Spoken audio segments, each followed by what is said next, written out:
Welcome back to the Brain Rot Report, your go-to crash course in pop culture. I'm Grace, a chronically online Gen Zer, here to break down the most viral moments in recent pop culture so you don't have to. For this episode, I will be talking about some random events that occurred at the end of 2024, the Celebrity Lookalike Contests. What started with the Timothée Chalamet Lookalike Contest inspired many others around the world. While celebrity lookalike contests are not a new concept, a new wave started on October 27, 2024, when the YouTuber Anthony Poe organized the Timothée Chalamet Lookalike Contest in Washington Square Park in New York City. The organizers promoted the event with flyers on lamp posts and online, advertising a $50 prize to the best Chalamet lookalike. Hundreds of people gathered to watch people with Chalamet-like features and personalities compete to win the prize. Chalamet himself showed up for a moment before he was rushed off by his bodyguards. The New York Police Department also showed up to give the organizer a $500 fine for not having a permit, and at least one contestant was among 4 people arrested. However, the contest was moved to a nearby playground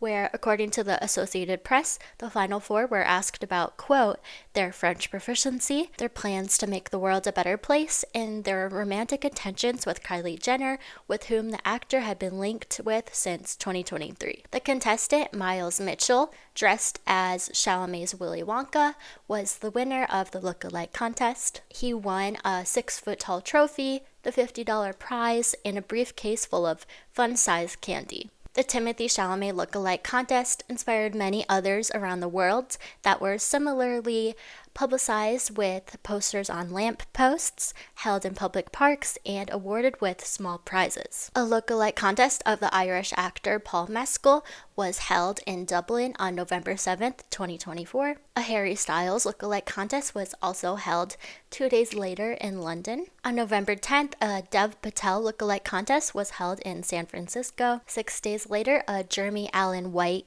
lookalike contest was held in Chicago, the city where his character in the show The Bear lives. Many dressed in white shirts and blue aprons, like White's character Carmi. The winner received $50, a crown, and a pack of Marlboro Reds. For a contestant to win, it mostly relied on crowd reaction. The contests were mostly centered around celebrity men in fear of the criticism that women contestants would get. However, a Zendaya lookalike contest was held in Oakland, California on November 20th, 2024, one of the first female celebrity lookalike contests of this time. Contestants were tested with a dance-off, a catwalk competition, and a Zendaya trivia quiz. One of my personal favorite lookalike contests was the Bach lookalike contest organized by the TikTok creator Molly Brown. Bach is a character from the Wicked franchise, and if you want to know more about the 2024 Wicked movie,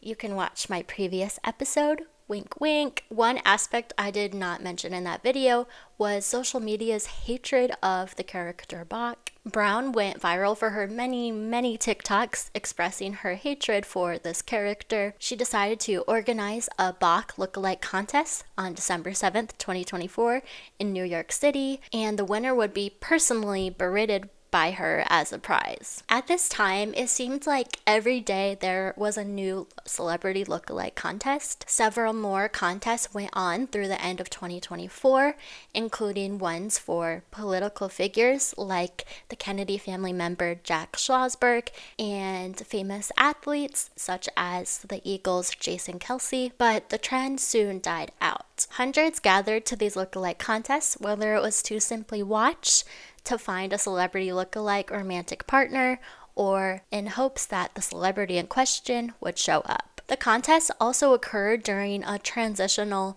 time in the world, especially with the 2024 US election, so many people wanted an escape. Poe, the organizer of the Timothée Chalamet contest, told Rolling Stone in November 2024 that, quote, everything really sucked, so to have something slightly interesting and fun, wholesome and full of whimsy was comforting. People just want to be together in person and do something dumb, and this is a very low barrier to entry way to do that. The playwright Jeremy O. Harris wrote on X that these contests were so, quote, Great Depression era coded, as in they were giving the same vibes as a Great Depression era in which celebrity lookalike contests were held. These contests were not a new concept. Charlie Chaplin Jr. wrote in his memoir that his father, Charlie Chaplin, participated in his own lookalike contests sometime between 1915 and 1921. There were also Shirley Temple contests in the 1930s, including one in Sydney, Australia in 1934, and another one in 1935 at the Cleveland Food Show, where more than 900 children entered. Aaron Myers, a communications professor at Oakland University and specializing in celebrity and audience culture, told NPR's All Things Considered that these contests today are different. It's new for men to make a public display of wanting to look a certain way and get validation for it. Myers attributed this change to a number of factors, including social media, loneliness, and consumer culture. The effect of these lookalike contests is not over, as the winners of the Timothée Chalamet and Glenn Powell contests attended the 2025 Golden Globes. They attended the red carpet with signs reading, quote, "I won a lookalike contest and now I'm at the Golden Globes." The celebrity lookalike contest revival was one of the most random pop culture moments of 2024. It was one of many examples where, especially in this digital age, fun, lighthearted events brought people together. Thank you for tuning in to this episode. This has been the Brain Rot Report with your host, Grace Harbour. Yay!